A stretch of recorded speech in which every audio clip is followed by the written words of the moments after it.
Bueno, si queremos hablar de la obediencia, como va a ser el tema que vamos a estar tratando hoy, hay varias ilustraciones, varias analogías que podemos usar, sobre todo si hablamos con el sentido de cómo la obediencia es necesaria para avanzar en nuestro caminar con Jesucristo. Podemos tomar la analogía, la ilustración de que es un auto que necesita gas, combustible para poder avanzar. En un sentido podemos decir, nuestra obediencia es ese combustible que nos permite seguir avanzando en nuestra vida espiritual. Pero lo que queremos ver hoy es algo diferente respecto a la obediencia. Queremos ver cómo es la dinámica de la obediencia, cómo funciona. Entonces vamos a usar la analogía de un velero, una embarcación que no avanza por sí misma. El viento impulsa a este velero. El marinero entonces debe ajustar las velas y la dirección de este velero va a cambiar según la postura de esta embarcación. Si falta el viento, el velero no se mueve. Si el marinero no ajusta las velas, el velero no se mueve.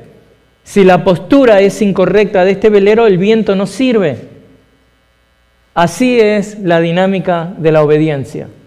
Permítanme que le explique. Dios es el viento que obra en nosotros. Nosotros debemos ajustar las velas.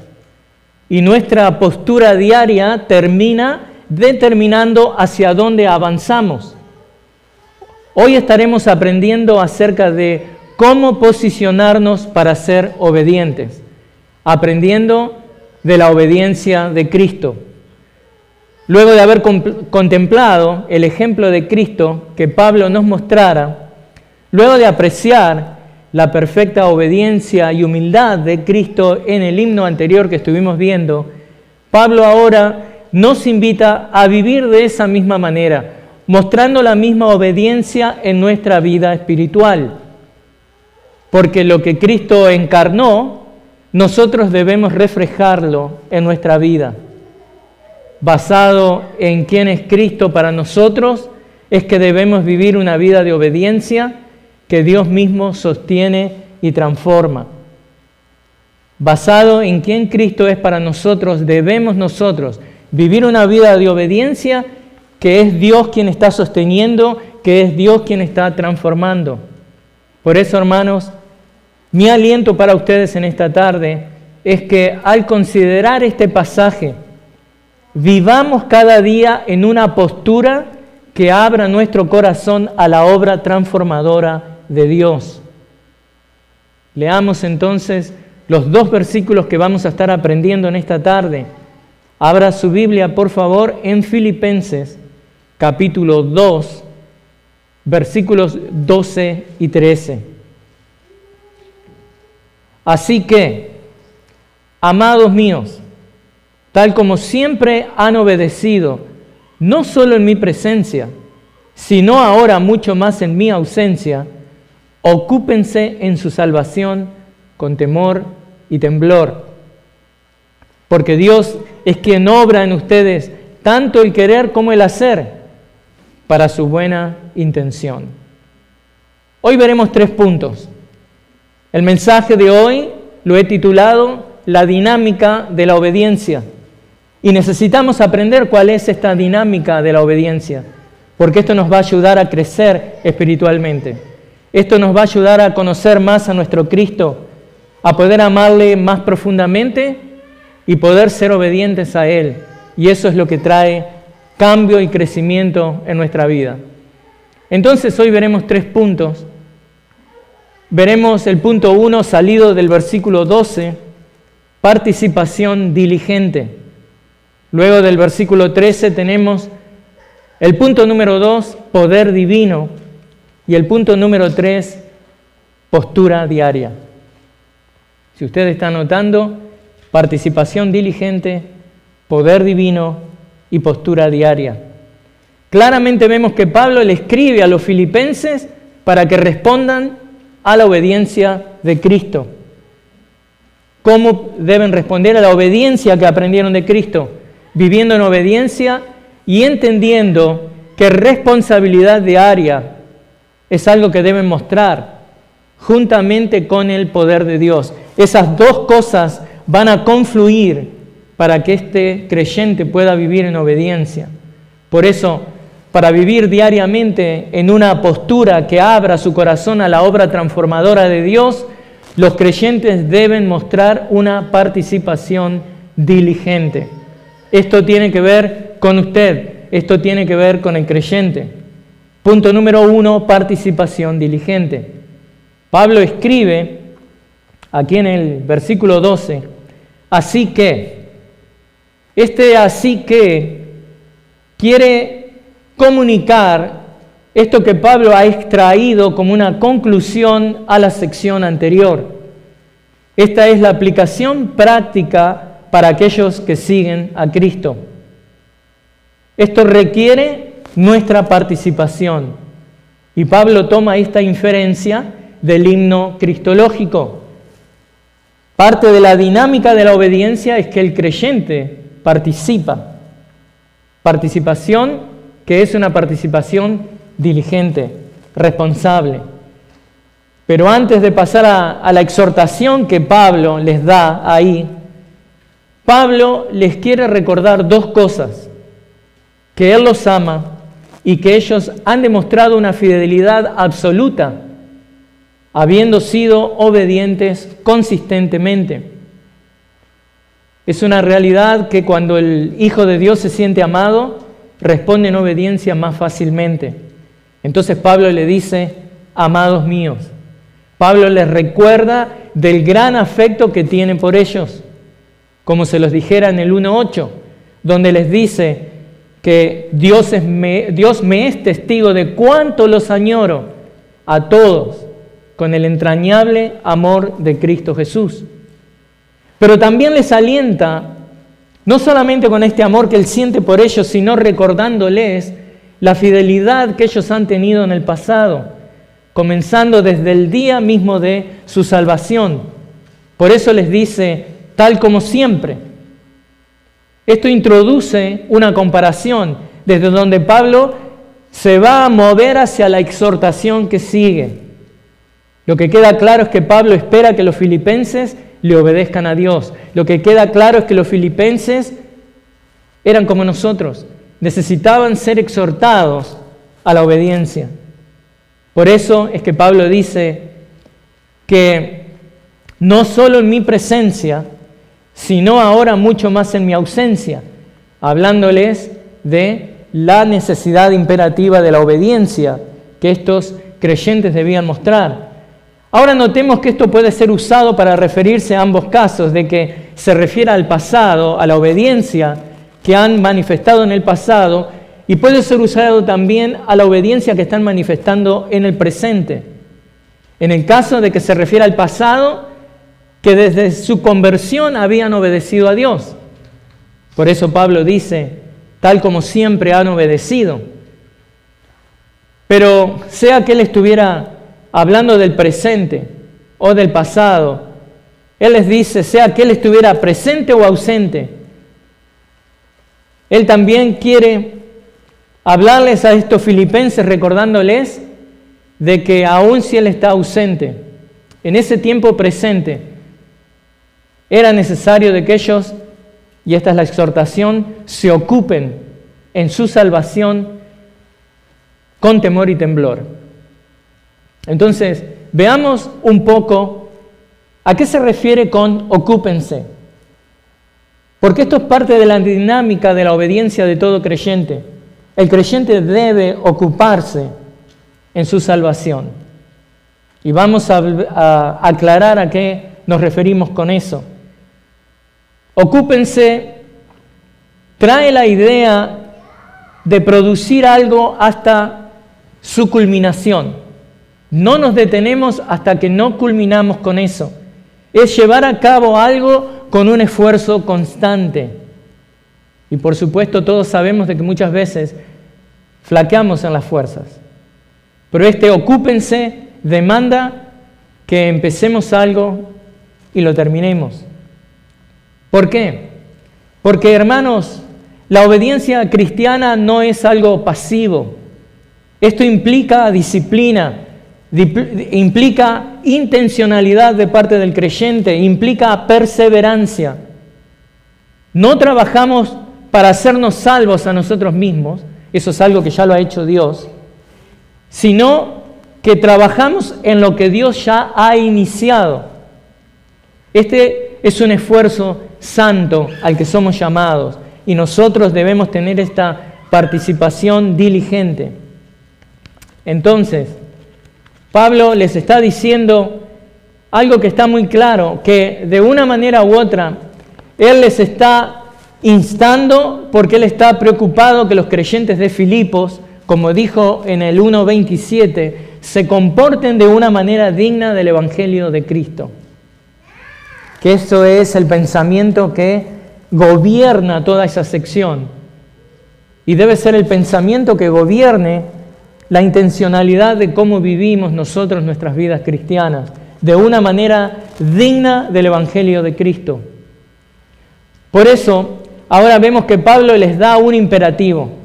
Si esto es verdad, si él quiere que estos creyentes se comporten de una manera digna del Evangelio de Cristo, ahí viene un imperativo, algo que deben hacer.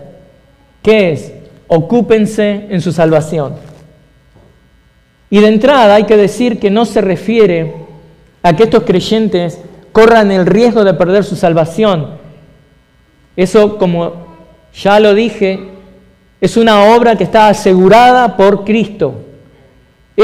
Ocúpense es el imperativo básico de este párrafo que estamos viendo en Filipenses 2. Por eso necesito volver a aclarar a qué se refiere Pablo con que se ocupen de su salvación. ¿A qué se refiere el apóstol con salvación? Se refiere a la salvación eterna que los creyentes ya están experimentando, pero aún no de manera completa. Esto ya lo hemos recibido. Esto es algo eterno. Esto es algo que nada ni nadie puede quitarle, pero es algo que todavía no está completo. Los creyentes experimentaremos una consumación futura de nuestra salvación con todos sus beneficios. ¿Cuáles son esos beneficios? Vida eterna en el reino de Dios, libertad del pecado. No me diga si no anhela ser libertado del pecado. Amén. Pero otro beneficio es que vamos a experimentar vida eterna. La muerte va a ser vencida. Vamos a tener alegría, gozo eterno. Vamos a estar delante de la presencia de Dios. Todo eso será plenamente alcanzado. Todo eso será consumado cuando Cristo regrese. Entonces, ¿qué es lo que está comunicando Pablo en este versículo cuando habla de salvación? En esta sección, Pablo se concentra en la experiencia, en la responsabilidad que los creyentes tienen en el presente. Y esto tiene que ver con ustedes, esto tiene que ver conmigo. Esto tiene que ver con esa participación diligente que todo creyente debe demostrar, y esto es parte de la dinámica de la obediencia. En esta sección, Pablo les dice, ocúpense en su salvación con temor y temblor. Y de nuevo, miren, un poco más de información acerca de la palabra ocúpense. Como les dije en la ilustración con la que empecé el mensaje, el viento sopla, ese es Dios soplando, pero nosotros como marineros responsables de un velero necesitamos que levantar las velas, necesitamos ajustarlas. Hay cosas en las que nosotros participamos. ¿Lo hacemos por nuestra propia cuenta? ¿Lo hacemos por nuestra propia fuerza? Claro que no, lo hacemos en la fuerza de Dios. Dios es el viento que nos impulsa, pero debemos ocuparnos. Esta palabra también puede ser entendida como lograr, alcanzar o conseguir algo. Y aquí Pablo, de nuevo, tengo que repetirlo porque esto ha sido confundido muchas veces, Pablo no se está refiriendo a que debemos ganar la salvación, porque esto contradeciría la enseñanza que Pablo claramente ha mostrado en otras partes de la Escritura, donde dice de que es por fe, de que no es por obras. De nuevo, hermanos, ocúpense, ocupaos, no es trabajen para ganarse o ganen su propia salvación. Y quiero mostrar varios pasajes, porque me es muy importante que usted entienda esto. Hay varios pasajes que podemos citar que habla de que la salvación no es por obras. Por ejemplo, Romanos 4, versículos 4 y 5. Ahora bien, al que trabaja, el salario no se le cuenta como favor, sino como deuda. Pero al que no trabaja, pero cree en aquel Dios que justifica al impío, su fe se le cuenta por su justicia. Romanos 10:10 nos dice, porque con el corazón se cree para justicia y con la boca se confiesa para salvación. Gálatas 2:16, sin embargo, sabiendo que el hombre no es justificado por las obras de la ley, sino mediante la fe en Cristo Jesús, también nosotros hemos creído en Cristo Jesús, para que seamos justificados por la fe en Cristo y no por las obras de la ley, puesto que por las obras de la ley nadie será justificado. Pablo en Filipenses no está hablando de que deben ocuparse para salvarse ellos mismos. No, porque en Efesios 2, versículos 8 y 9 claramente dice, porque por gracia ustedes han sido salvados por medio de la fe, y esto no procede de ustedes, sino que es un don de Dios, no por obras, para que nadie se gloríe. Tito 3:5 nos dice, Él nos salvó, Dios, no por las obras de justicia que nosotros hubiéramos hecho, sino conforme a su misericordia, por medio del lavamiento de la regeneración y la renovación por el Espíritu Santo. Entonces, hermanos, vemos claramente que la palabra de Dios nos enseña que la salvación no se gana por obras, no es por obras. Cuando Pablo le manda a los filipenses a que se ocupen en su salvación, se está refiriendo a que continúen trabajando hacia la conclusión de algo que Dios empezó. Se está refiriendo a que Dios ya ha comenzado algo y que Dios mismo les ayudará a los creyentes a que vean la conclusión. ¿A través de qué? De la perseverancia que le va a dar a los creyentes. Y esto claramente lo vemos en el versículo 2:13, que dice, porque Dios es quien obra en ustedes tanto el querer como el hacer para su buena intención. La salvación futura de los creyentes, algo que se revelará plenamente cuando Jesús regrese, tiene implicaciones éticas para la forma en que esos creyentes viven en el presente. Y de eso habla Pablo aquí en Filipenses. Pablo quería que los filipenses se esforzaran por llevar a cabo un comportamiento ético acorde con lo que Dios ya había hecho, acorde con lo que estaba haciendo en ellos a través del Evangelio de Cristo. Pablo quería que estuvieran en sintonía con lo que Dios finalmente lograría. Vamos a Filipenses 1:6. Pablo quería que ellos estuvieran en sintonía con eso. ¿Qué es lo que le dice en Filipenses 1:6? Estoy convencido precisamente de esto, que el que comenzó en ustedes la buena obra, la perfeccionará hasta el día de Cristo Jesús. Este mandamiento es un mandamiento dirigido a toda la comunidad de creyentes. Esto es para todos. En otras palabras, Pablo está pensando en cómo es que los creyentes deben relacionarse también unos con otros. Porque recuerden que estamos en el contexto que nos dio a Cristo como ejemplo de humildad, a Cristo que ponía a otros primero. Estamos en el contexto de que no debemos vivir para nuestra vanagloria. Debemos cuidarnos unos a otros, debemos servirnos unos a otros. Pero eso sí, por supuesto, que no descarta lo que es la aplicación personal que cada uno de nosotros tiene que tomar para actuar de una manera responsable y ser obedientes de una manera responsable, participando diligentemente en esta dinámica de la obediencia. La obediencia en la vida del cristiano no es algo que es una actividad pasiva para el cristiano. Estamos involucrados, demanda de nosotros. Entonces, sobre todas las cosas, Es un mandamiento corporativo acá para toda la congregación lo que está diciendo Pablo, pero también habla de nuestra aplicación personal. Pablo quería que la iglesia se convirtiera en la comunidad espiritualmente madura y santa que Dios quería que fueran. Por eso les está escribiendo esto a los filipenses. Y esto también aplica para nosotros. Así como los filipenses debían ocuparse en su propia salvación con temor y temblor, nosotros debemos hacer lo mismo. ¿Y de dónde es que viene este concepto de temor y temblor? ¿Es algo que Pablo lo está inventando mágicamente? ¿O puede ser que el Espíritu Santo se lo está revelando ahí? No, miren, es simple y llanamente el concepto que regía cuál tenía que ser la relación del creyente del Antiguo Testamento con Dios.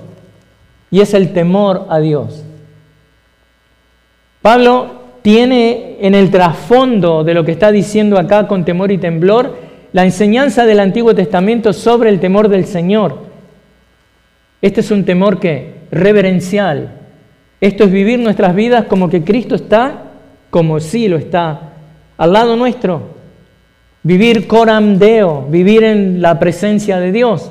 Es vivir con esa admiración ante la santidad y la majestad de Dios. Eso tiene que hacer algo en nosotros. Antes de pecar, pensar en eso. Pensar en la admiración que debe despertar nuestro Señor. Pensar en la santidad, en la majestad de Dios.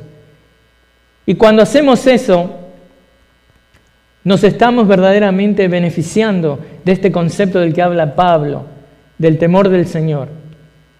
Porque hay una conexión directa entre el temor a Dios y lo que es cómo nosotros apreciamos la santidad de Dios. Así como en el Antiguo Testamento el temor a Jehová era el motivo para obedecer la ley, así como el adorador podía estar frente a Dios tanto en temor como con amor, y tanto en temor como con confianza de estar delante de Dios, la santidad de Dios podía causar en ese creyente tanto terror como miedo. Pero también, ¿qué es lo que pide Pablo? Temor y confianza, reverencia, confiar en ese Dios. El terror de la santidad y la ira de Dios en contra del pecado lleva a los pecadores a buscar la misericordia de Dios. Y el temor reverente hacia un Padre Santo ocasiona que los creyentes que le obedezcan. Ese era el temor y temblor que Pablo deseaba que los filipenses demostraran. Pero veamos un poco más estas palabras. Temor y temblor. En el original lo que está comunicando es reverencia profunda, reconocimiento serio de la presencia y de la autoridad de Dios. Entonces le pregunto, ¿es así como usted ve a Dios? Conforme usted se presenta a ser obediente a Dios, toma en cuenta que parte de la dinámica que requiere su participación diligente es que usted tenga esta reverencia profunda por Dios. ¿Por qué es importante esto, hermanos? Porque nuestra obediencia no es algo mecánico, nace de un corazón que está sometido a Dios. Si no hay sometimiento a Dios, hay una obediencia externa que es de corta duración. La obediencia del cristiano, la obediencia verdadera, la obediencia bíblica, nace de un corazón que es consciente de la grandeza de Dios y adopta una actitud humilde delante de Dios. Es humildad activa. Entonces, para poder vivir este tipo de vida de obediencia, los creyentes deben participar diligentemente, deben estar comprometidos en esto, en todas estas actividades espirituales que Dios usa para infundirles el poder divino, algo que vamos a hablar más en el punto 3. El creyente debe estar participando diligentemente para vivir vidas que se ocupen con temor y temblor en la salvación que ha sido regalada por Dios. Entonces le aliento a que viva cada día con una postura que abra su corazón a la obra transformadora de Dios, porque es Dios quien actúa. Pero vimos el primer punto, ¿cuál fue? que requiere su participación. Que usted como un marinero responsable, usted como un conductor responsable le va a poner gas al auto, como un marinero responsable va a ajustar las velas del velero para que el viento sople. El creyente tiene participación activa en esta obediencia, que requiere que confíe en Dios. Pero esta obediencia tiene que ver no con la salvación del creyente, sino con la santificación del creyente. Pero el punto 2 que vamos a ver es que en esta mecánica de la obediencia, esta dinámica, lo que cuenta acá es que es impulsada por Dios. Y vamos a ver el segundo punto, poder divino. Ya vimos participación diligente, ahora poder divino. En el versículo 13 de Filipenses 2, Pablo escribe, porque Dios es quien obra en ustedes, tanto el querer como el hacer, para su buena intención. Dios es quien obra. La Reina Valera dice que es Dios quien produce. Esto deja bien en claro que es Dios quien capacita a los creyentes para que ellos deseen y actúen. En este versículo 13, Pablo está proveyendo una explicación de la exhortación que diera en el versículo anterior. Él dice, porque les está dando una explicación de lo que dijo en el versículo anterior. Está explicando por qué los creyentes debían ocuparse de su salvación con temor y temblor. ¿Cuál es la razón? Porque es Dios quien produce la dinámica de la obediencia. Usted no la tiene que producir porque usted no la puede producir. Es Dios quien la produce, pero el creyente tiene que responder ¿en qué? Con una participación diligente.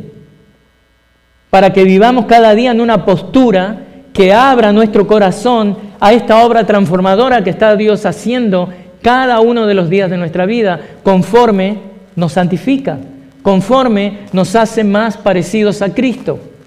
Por eso es que debemos mantener algo bien en claro. La obra no dependía de la capacidad, no dependía de los esfuerzos de los creyentes, sino la obra de Dios que Él completaría. Recuerdan que leímos el versículo 6, 1:6. Esa obra que Dios comenzó y que completará. Pablo nos dice acá en el versículo 13, es quien obra. Significa que Dios era quien proporcionaba el poder, es Dios quien proporciona la energía para hacer lo que necesitamos, para hacer la obra que ellos debían realizar, para hacer la obra que nosotros debemos realizar. Miren esto, Dios obra. Vamos a ver un poco más qué es lo que aprendemos de lo que es la palabra en el original. Cuando dice que Dios obra, se está refiriendo a una acción que es continua y eficaz. Dios continuamente trabaja en nuestras vidas y todo lo que hace es eficaz. Así que si usted está desalentado en su vida espiritual, en su caminar espiritual, si usted está desalentado en estos momentos de que por ahí no ve cambios, no ve, digamos, progreso en su santificación personal, aliéntese, porque es Dios quien está obrando de una manera que es continua y de una manera que es eficaz. Porque ¿qué dice el 1:6? Leámoslo de nuevo. Estoy convencido precisamente de esto, que el que comenzó en ustedes la buena obra, la perfeccionará hasta el día de Cristo. ¿Qué nos enseña esto, hermanos? Que Dios no solo ordena, no solamente nos ordena algo, nos da un mandamiento, sino que también nos capacita. La obediencia cristiana es posible porque Dios está obrando internamente con poder real. Esto no es algo simbólico. Si usted ha sido regenerado por el Espíritu Santo de Dios, ese Espíritu Santo de Dios está operando en usted. ¿Qué es lo que usted debe hacer? Ser obediente. ¿Cómo puede ser obediente? Participando diligentemente de cosas que vamos a ver en el punto número 3. Pero todavía no. Porque estamos viendo que cuando Pablo dice es quien obra, decir que Dios era quien obró en los creyentes no los eximía a ellos de la responsabilidad personal de esforzarse por lograr su propio crecimiento. No es decir, bueno, confío en Dios, lo dejo ir. No, confío en Dios, me sacrifico, actúo. Ellos debían aplicarse para lograr lo que se requería de ellos. Y Pablo está afirmando que Dios estaba obrando en ellos. ¿Por qué lo dice en plural? Por eso decimos que es algo corporativo también. Es de toda la iglesia. Él dice, Dios está obrando en vosotros. Esto se refiere a la presencia de Dios, no solamente dentro de los individuos y por extensión, digamos, ¿qué es lo que está diciendo? Que si los individuos forman parte de una comunidad, esos individuos que están siendo transformados por el poder de Dios van a transformar la comunidad a la que pertenecen. Eso es lo que Pablo les está diciendo. Dios estaba obrando no solamente en los individuos, sino también en la iglesia como conjunto. Por eso Pablo declaró lo que Dios hizo en los creyentes. ¿Qué es lo que hizo? Les hizo ¿qué? Querer. Versículo 13. Porque Dios es quien obra en ustedes tanto el querer. ¿A qué se refiere Pablo con esto? Dios nos da nuevos deseos. Dios nos da nuevas disposiciones de nuestro corazón. Tenemos disposiciones internas ahora totalmente distintas. Cuando pecamos, nos asqueamos de nuestro pecado. Cuando pecamos, sabemos que hemos ofendido a una persona, la persona más importante del universo, que ve absolutamente todo, pero que no cambia su amor hacia nosotros. Dios transforma. Este querer es esa transformación de las inclinaciones de nuestra voluntad. Antes buscábamos constantemente lo que era malo, ahora no. ¿Ahora qué buscamos? Agradarle a Él, 2 Corintios 5:9. Aprender lo que a Él le gusta para agradarle. Entonces, hermanos, ¿qué aprendemos de esto? De este querer, de que Dios transforma, porque Dios es quien obra en ustedes tanto el querer. Dios transforma lo que amamos y deseamos. Antes deseábamos ¿qué? Cosas malas. Dios ahora transforma eso. Deseamos cosas buenas. Antes amábamos nuestro pecado, ahora odiamos nuestro pecado. Dios ha transformado ese deseo, ahora amamos ¿qué? Las cosas que son justas, que son santas, que son rectas, las cosas que describen el carácter santo de Dios. Él alienta nuestro corazón transformándonos. Dios lo hace llevándonos a querer las cosas que Él quiere, llevándonos a desear las cosas que Él desea. Por eso podemos decir en el Salmo 37:4 claramente de que Él es el que hace esto.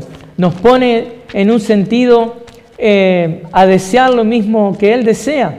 Por eso es que podemos decir con seguridad en el Salmo 37:4 de que Él, miren, les leo, pon tu delicia en el Señor y Él te dará las peticiones de tu corazón. Ahora nuestros deseos se han alineado con los de Dios. Ponemos nuestra delicia en el Señor y basado en que pusimos nuestra delicia en el Señor, Él nos concede los deseos de nuestro corazón. Versículo 5 dice, encomienda al Señor tu camino, confía en Él que Él actuará. Este querer que Dios transforma es muy importante, hermanos. Pero también Pablo nos dice que porque Dios es quien obra en ustedes tanto el querer como el hacer. ¿A qué se refiere con el hacer? Es llevar a cabo, es ejecutar algo, es poner en acción algo.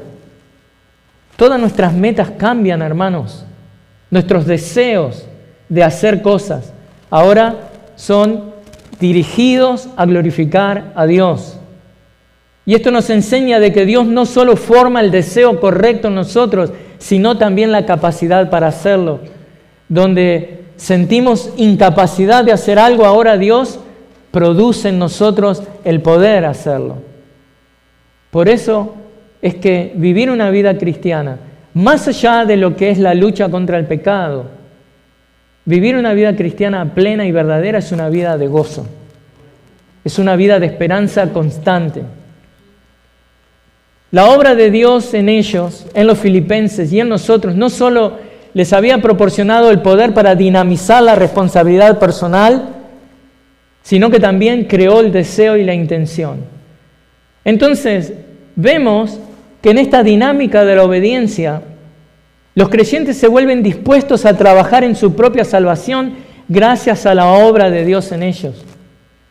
La razón de la obra de Dios en los creyentes era que ahora su propio propósito, su propio placer, esto es algo que Dios hace porque Dios se deleita en transformar a aquellos a los que salva. La idea es que los creyentes deben trabajar en su propia salvación, en su santificación, de acuerdo con la voluntad soberana de Dios. Este es el deseo de Dios para su vida. Él produce tanto la voluntad como la actividad en los creyentes para llevar a cabo los propósitos de Dios. Efesios 2:10, ¿qué nos dice? Luego que nos informa de que somos salvos por fe, no por obras, para que caminemos en esas obras que Dios ha preparado desde antes de la fundación del mundo. Esto incluye el fruto espiritual que vamos a exhibir como comunidad de fe. Y eso está en consonancia con el placer divino de Dios, el plan de Dios para la salvación completa y definitiva que Él tiene pensado para su gente. Filipenses 1:6 nuevamente.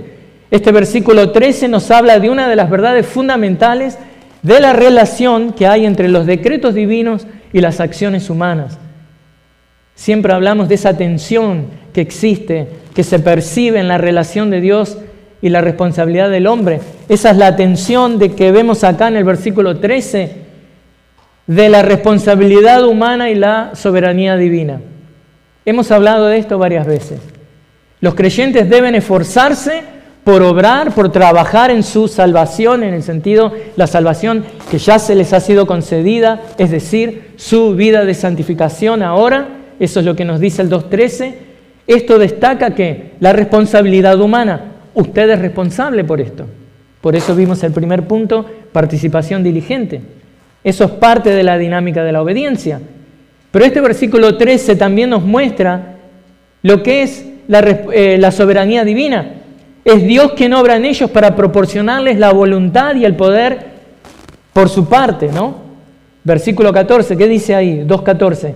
Hagan todas las cosas sin murmuraciones ni discusiones para que sean irreprensibles y sencillos, hijos de Dios sin tacha en medio de una generación torcida y perversa, en medio de las cuales ustedes resplandecen como luminarias en el mundo. Versículos 14 y 15. Todo eso que somos llamados a hacer, Dios lo potencia para que nosotros lo hagamos. Pero es Dios quien obra en nosotros. Esto pone de relieve la soberanía de Dios. Pero en conjunto, la estrategia de Pablo para hablarles acerca del crecimiento espiritual, de la santificación de estos creyentes, está presuponiendo dos cosas. La primera es que el crecimiento espiritual es parte del plan soberano de Dios. Y la segunda cosa, porque lo que acabo de decir es que esto es propuesto, provisto y empoderado por Dios. Dios nos da el poder, Dios lo hace. Es lo que estamos viendo en este segundo punto, es el poder divino. Pero la segunda cosa que presupone Pablo cuando les habla de esta estrategia para crecimiento espiritual es que los creyentes son responsables de cooperar con el propósito de Dios en la santificación de sus vidas. Ellos deben esforzarse por el crecimiento espiritual en la comunidad en la que se encuentran. Entonces, acá viene cómo hacemos. ¿Qué es lo que debemos hacer si sabemos de que Dios es nuestra fuerza? Él es el viento. Y sabemos que nosotros debemos ¿qué? Levantar las velas. Hay una postura diaria. Ese es el punto número 3 que es requerida de nosotros. El mensaje es la dinámica de la obediencia. Vimos la participación diligente. Es responsabilidad nuestra participar. Porque el punto 2 vimos que es el poder divino el que está en acción en nuestras vidas. Y ahora vamos a ver cómo hacerlo. Vamos a ver ahora En un sentido es como que abrimos el reloj y vemos toda la maquinaria que tiene ese reloj trabajando perfectamente. Y vemos las pequeñas piezas moviéndose. Esta es nuestra postura diaria. Esto es lo que debemos hacer. Aquí es donde la práctica entra en escena. ¿Cómo debe hacerlo usted para ser parte de esta dinámica? Dios obra y obramos respondiendo a su obra.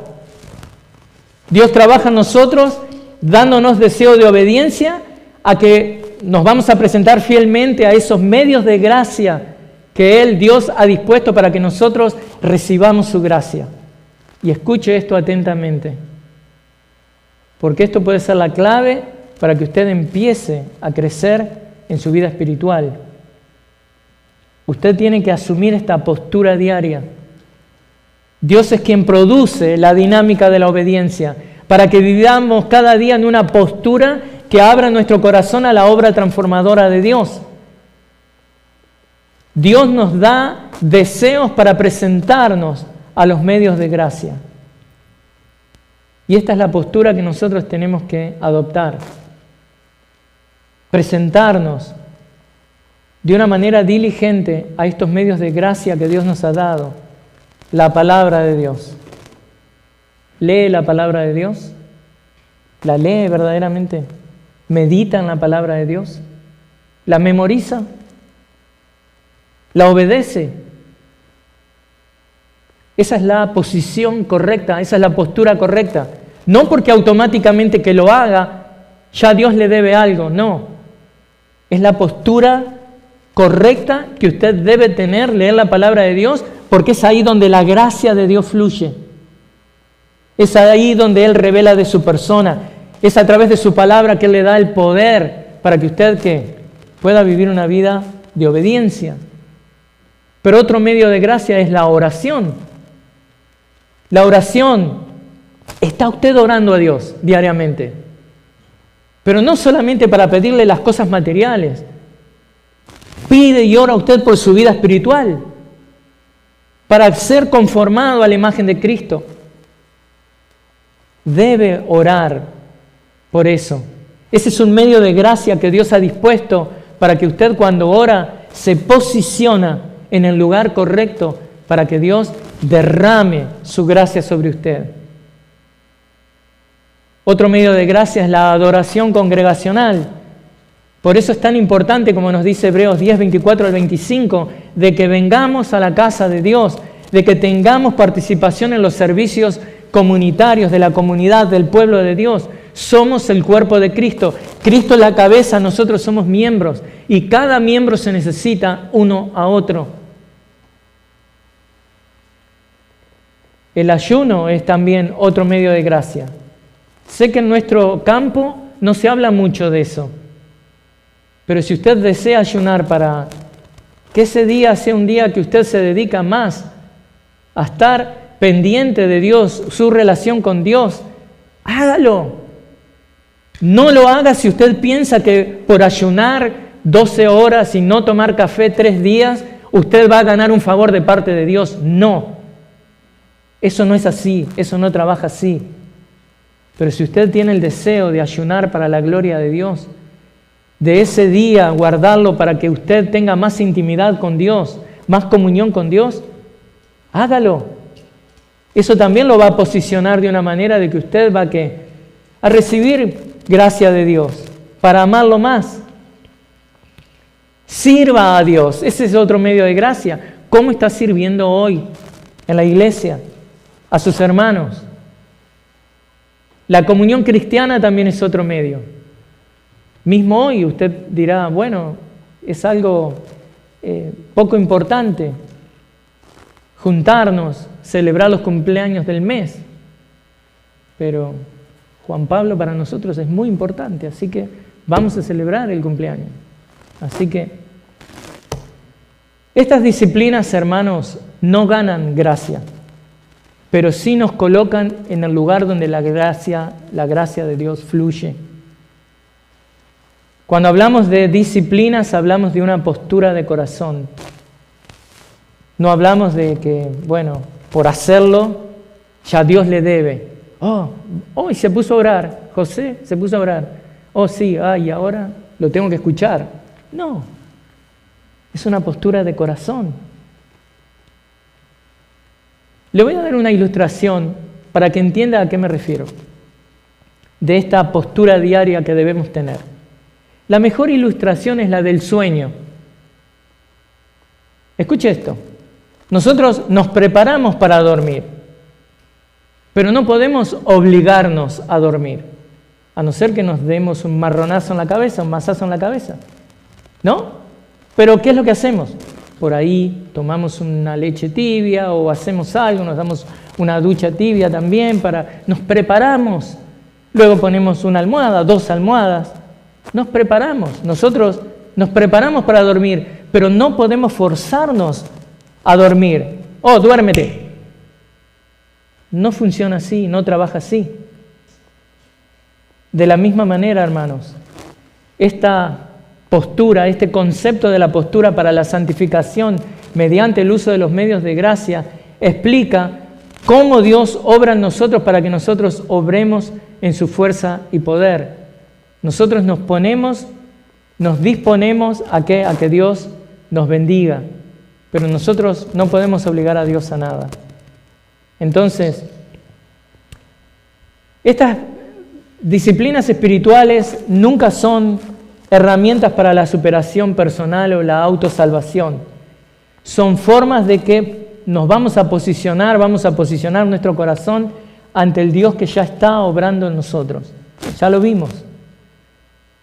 Y por eso, si sigue ahí en la analogía, ya está preparado, tiene sus almohadas ahí, usted posiciona su cuerpo hasta que queda dormido. Y bueno, esta misma analogía nos habla de que posicionamos nuestros corazones para la santificación mientras dependemos completamente de Dios. ¿Se entiende? Usted no lo puede hacer, usted depende de Dios, es por gracia. Nos presentamos ante Dios, practicamos las disciplinas, nos colocamos en una postura obediente, pero Dios hace lo que solo Él puede hacer, transformarnos. ¿Se entiende cómo funciona?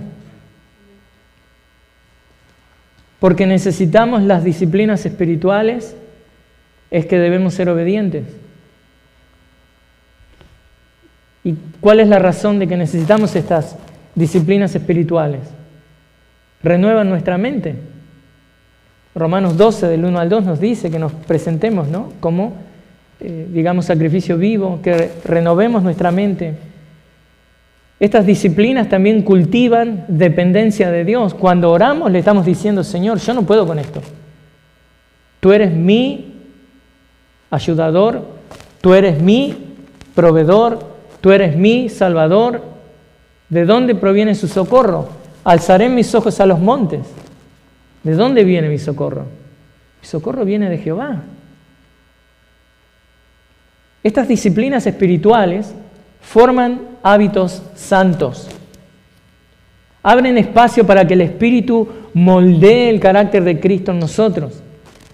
Y nuevamente, hermanos, cuando hablamos en este punto 3 de la postura diaria, de presentarnos a estas disciplinas espirituales, no estamos diciendo que esto es autopromoción espiritual, que usted lo hace y conforme lo haga, listo, esto es mágico. No. Usted lo único que hace es presentarse delante de la presencia de Dios en obediencia, en total dependencia en Él. Es una rendición espiritual. Y esto es importante, hermanos, porque la obediencia es el único camino a la transformación espiritual. Cuando obedecemos, no estamos fabricando santidad, estamos caminando por el camino donde Dios prometió transformar a su pueblo. Es eso. Entonces, para concluir, la dinámica de la obediencia consiste en nuestra participación diligente, obedecer porque amamos a Dios. La dinámica de la obediencia consiste en el poder divino. Dios produce en nosotros el querer y el hacer. La dinámica de la obediencia consiste en la postura diaria que debemos adoptar, colocarnos fielmente, responsablemente en los medios de gracia, orar, leer la palabra, congregar. Dios inicia, Dios sostiene, Dios transforma, pero el cristiano responde, se presenta, se dispone. Entonces, hermanos, mi aliento para ustedes en esta tarde es que vivamos con ese equilibrio santo. Trabajemos porque Dios ya está obrando en nosotros.